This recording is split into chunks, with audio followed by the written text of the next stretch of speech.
Welcome back to yet another installment in my Xenos Primarch series, where I explore what could have happened should the Primarchs we all know and love have found themselves scattered amongst Xenos societies rather than human worlds. So far, I've covered an Angron raised by the Orcs and a Comrade Curse who was nurtured by the Eldar, and in this video I'll be asking the question, what if Lorgar Aurelian was raised by a Genestealer Cult?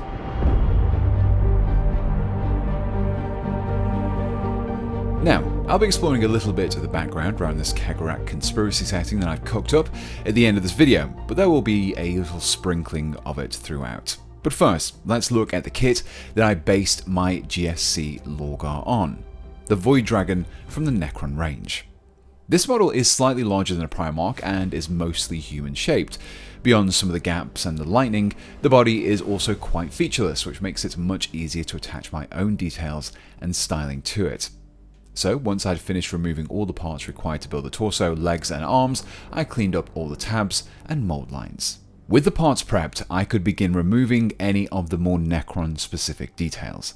Specifically, all of the square bumps around the gaps in the torso and legs, as well as the lightning bolts. For the bumps, I carefully shaved these away with my knife before scraping the surface clean, whereas any bolts of lightning were clipped away and smoothed back without much hassle. The larger gaps and divots, on the other hand, were much trickier for me to resolve and required me to mix up some putty. For this particular task, I opted to create my Milliput and green stuff mixture of 2 parts green stuff to 1 part Milliput. This results in a putty that is straightforward to work with while still being soft and able to be sanded and filed once it's cured. To fill in all of those various gaps, I rolled out rough lumps of putty and pressed them into the gaps from inside of the pieces. This caused it to balloon through the gaps where I could then smooth it out and fully fill in the holes. Doing this from the inside prevented the green stuff Milliput mix from just falling through the gaps and not really adhering to the surfaces. Speaking of adhesion, I also made sure to use a little Vaseline on my tools and fingers during the step, just enough to prevent the putty from sticking to them. This process was repeated across the gaps until 2 parts could be attached to each other and any remaining gaps could be filled. As you can imagine, this was quite a slow and somewhat tedious process, which became especially difficult around the very large gap in the chest. My solution here was to just add a very large blob inside the chest before gluing the front of the chest to it.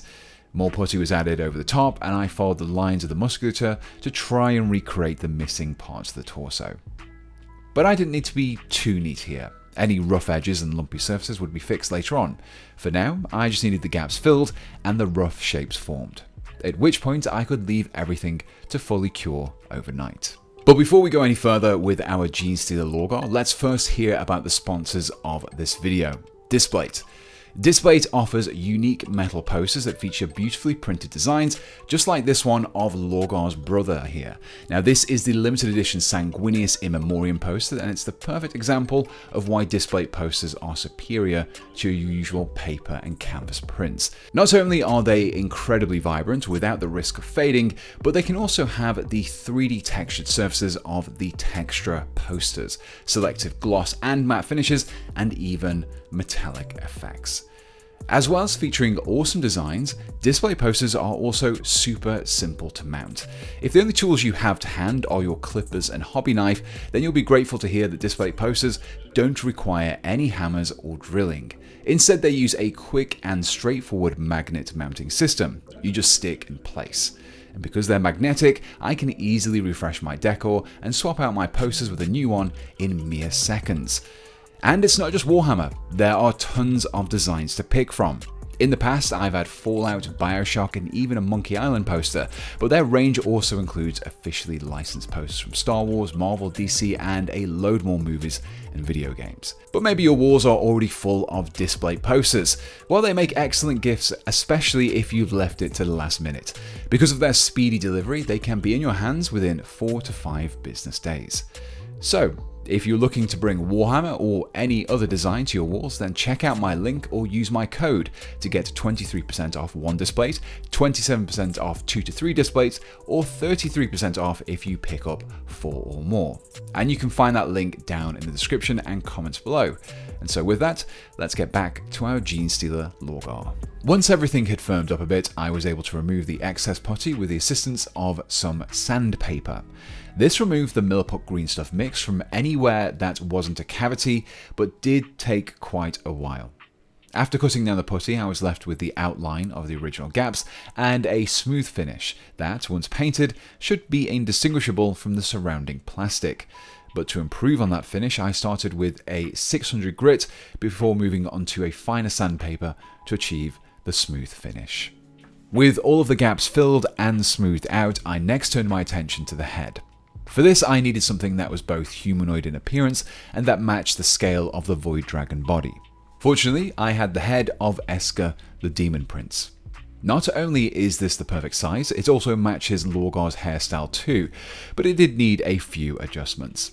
The first of these was to remove the Syll'Esske symbol from the forehead, which I achieved with my scalpel.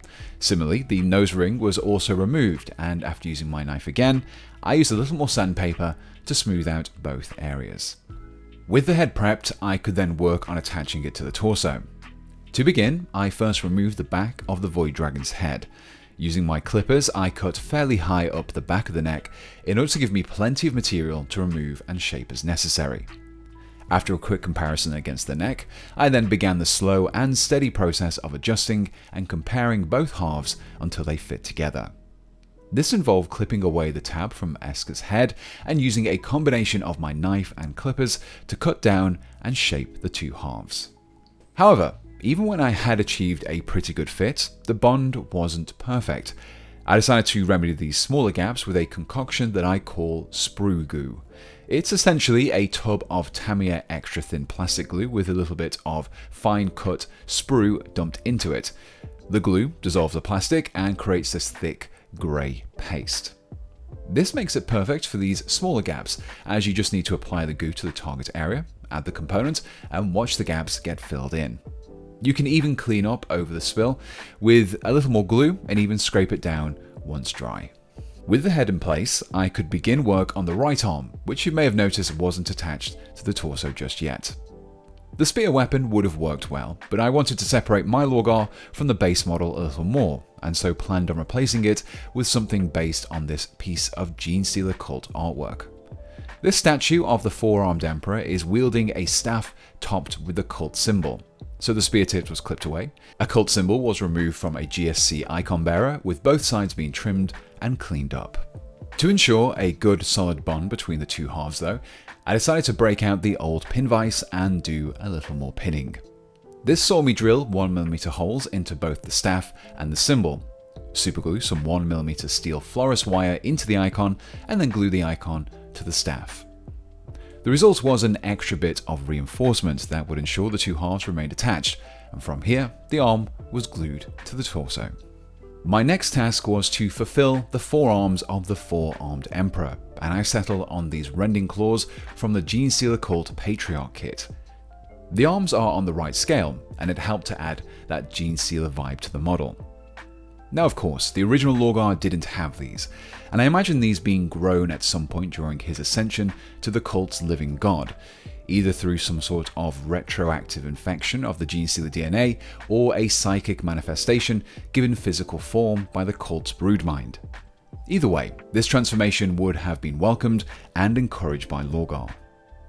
Now, attaching these arms was fairly straightforward. I first flattened out the back of the torso where the wings would normally have been attached and clipped away the tabs from the arms.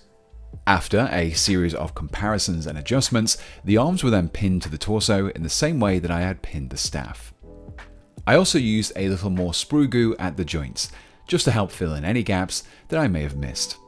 Once both arms were in place, I then filled in the remaining gap in Lorgar's back with a spine segment taken from the Venomthrope kit. This had to be trimmed and cut down to fit, but once it did, it was glued to the spine just between the arms. One final Tyranid detail that I decided to add was a little carapace. I took this from a Hormagaunt's head, but I first needed to heavily clip back the rest of the head. Once the carapace was freed, the underside was smoothed out and then glued to the sternum.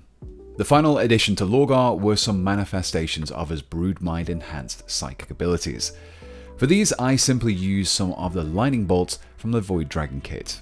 I clipped away the floating rocks that the bolts could fit against the now filled in torso before gluing them to the hand. Some more previously removed lightning bolts were also clipped down and glued to one of the rending claws, completing the model. For Lorgar's base, I wanted to recreate the appearance of a Genestealer Cult underground shrine.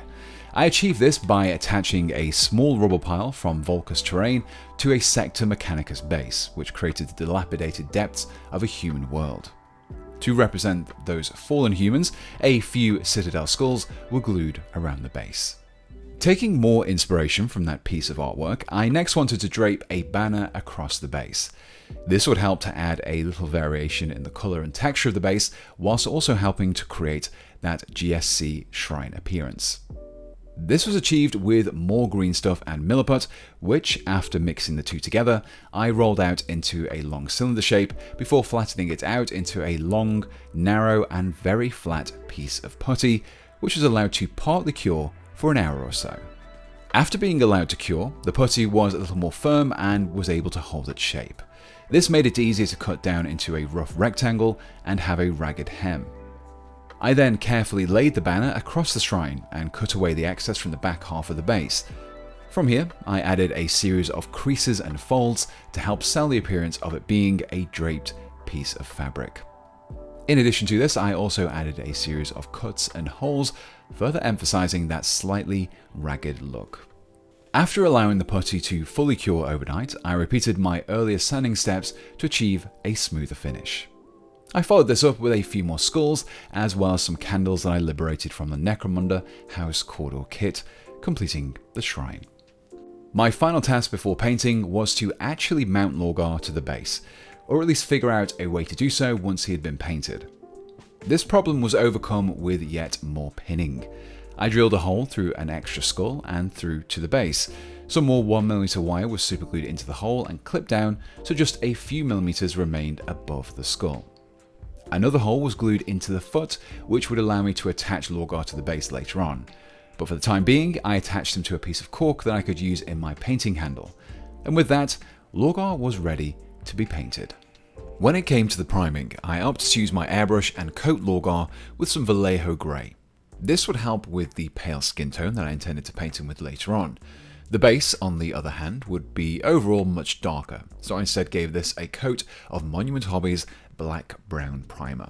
Now, once I'd finished priming these parts, I actually ended up sitting on this project for a few months. And whilst this half-finished Lorgar was sat on my desk, I decided that there were a few things that I wasn't quite happy with. The first of these were the armor plates on the chest. I initially thought that these would be a good way to blend in more Tyranid components, but it ultimately just seemed out of place, and so it was removed. In addition to this, the primer coat had also revealed a few areas of the model where I hadn't quite smoothed out the milliput as well as I should have done. So I hit the model once again with another pass of sandpaper until things were looking much smoother, at which point I reapplied the Vallejo Grey primer. I also felt that Lorgar needed a loincloth. The lack of clothing made more sense for the Void Dragon, and I felt that my Lorgar at least needed something to cover his modesty. Fortunately, the Saturnine Praetor kit had a perfectly sized loincloth for me to use. To fill in the gap in the middle disc of the loincloth though, I did have to dip back into the Genestealer Cult range and find a small cult symbol. This was clipped away and cleaned up, but the gap needed to be filled in. This was fixed with a little more sprue goo that I applied from the back, and the symbol was glued to the front.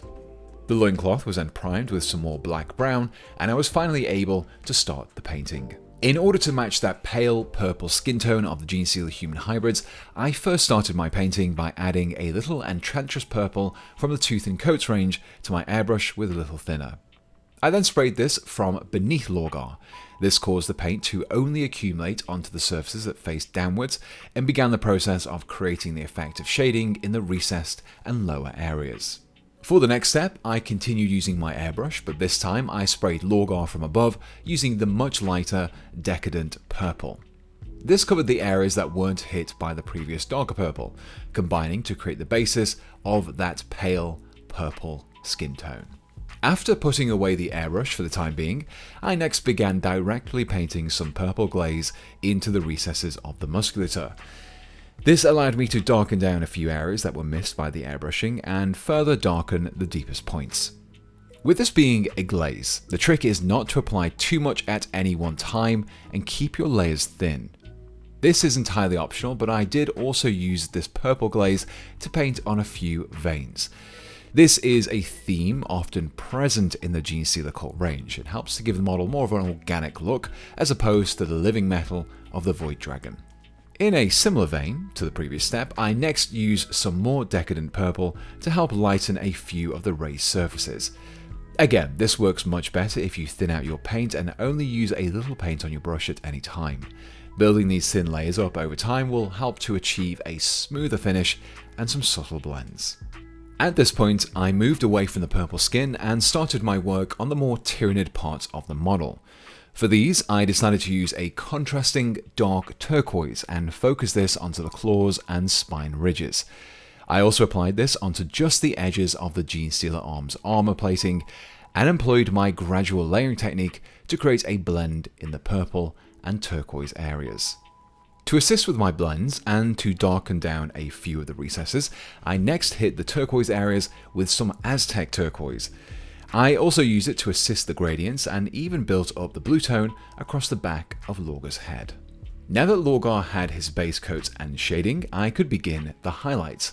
The first of these highlights was a mixture of Decadent Purple and Trooper White, and I used this to pick out and emphasize the musculature with some thin lines of the lighter paint. This initial highlight was then followed up by a few small spots of pure Trooper White that I painted onto only the most prominent and sharpest points of the models. The highlights were continued across the turquoise areas, with me first picking out those hard ridges with some cursed blue.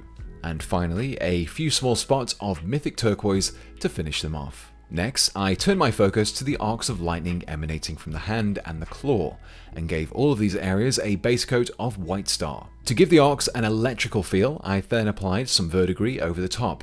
This particular paint comes pre-thinned and is designed to be used for, unsurprisingly, creating verdigris effects on metal.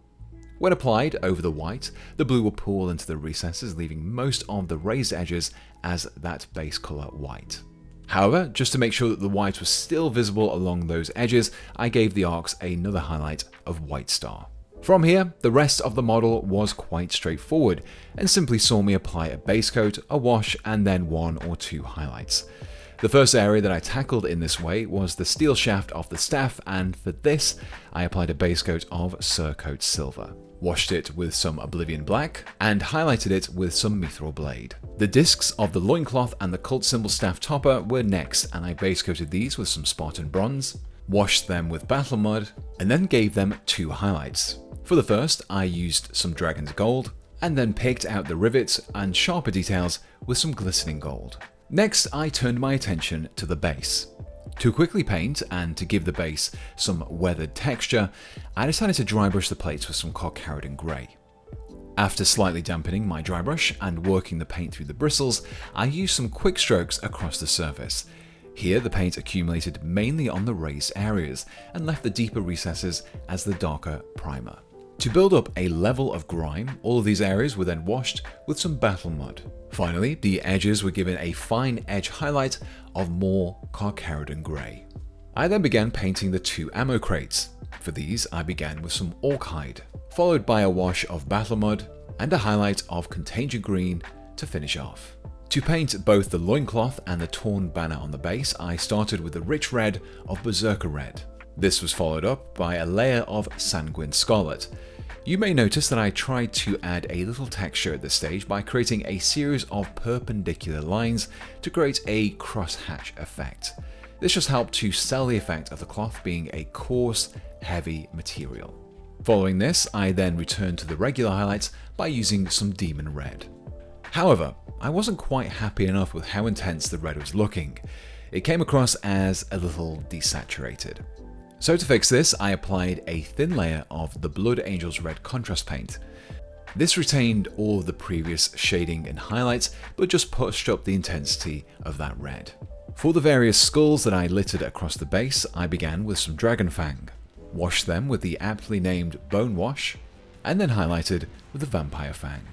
For the gold details on the base, such as the crate symbol and the pipework, I simply repeated my earlier gold painting steps, bringing me to the candles, which were all base coated with Ambush Yellow, washed with Archaic Sepia, and then highlighted with Ivory Tusk to leave me with that slightly off-white waxy colour. And for the small flames, I simply applied a little orange glaze over the top of them. And with that, the model was practically complete. All that I needed to do now was to clean up the base rim with a flat black marker from AK, give everything a coat of varnish to seal in the paintwork, and then finally assemble, which left me with this.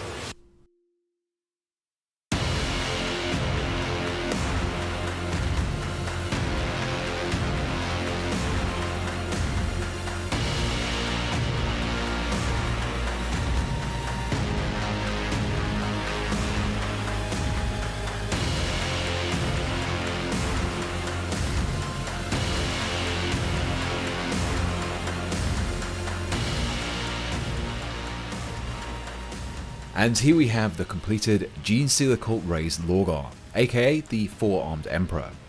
My aims in this build were to create something that not only read as being a Primarch level human, but would also comfortably sit among all the other Genestealer Cult units. The GSC also have a severe lack of monstrous creatures compared to other factions, and so I think this works well as a non-Lorgar character as well. Kind of like an Omega level Genestealer hybrid that can arise given a very specific set of conditions. As I mentioned earlier, this is just the latest entry in my own personal alternate universe, where the infant Primarchs were scattered among Xenos races by the Harlequin god Cawdor, for which I have created an Orc raised Angron and an Aldar raised Conrad Kurz already. You can check out both of those videos in the description below and leave me your suggestions for which Primarch and Xenos faction combo I should tackle next.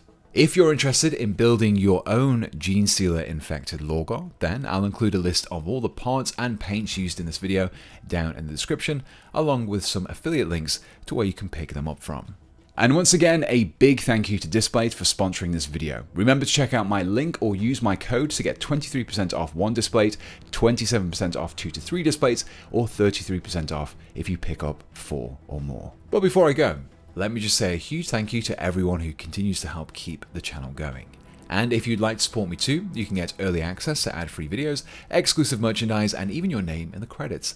Simply follow my Patreon link below or hit the join button, just like my top Patreon supporters did, who are Nail5, Andrew Butler, Banyevrian, Berserker, Dakota Gaburi, Daniel Dowling, Eben Holtz, George Kanzini Roberts, Immaterial Creations, Cornbread, Little Templar, Maciej Savitsky, Matt Brower, Molly Mork, Neil Vickers, Older Than Time, Sam Sepulveda, Swedsman, and Tim.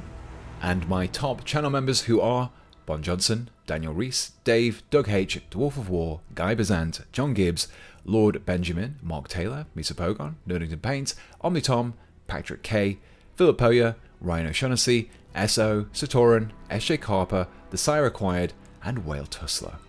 So until next time, thanks for watching, and goodbye.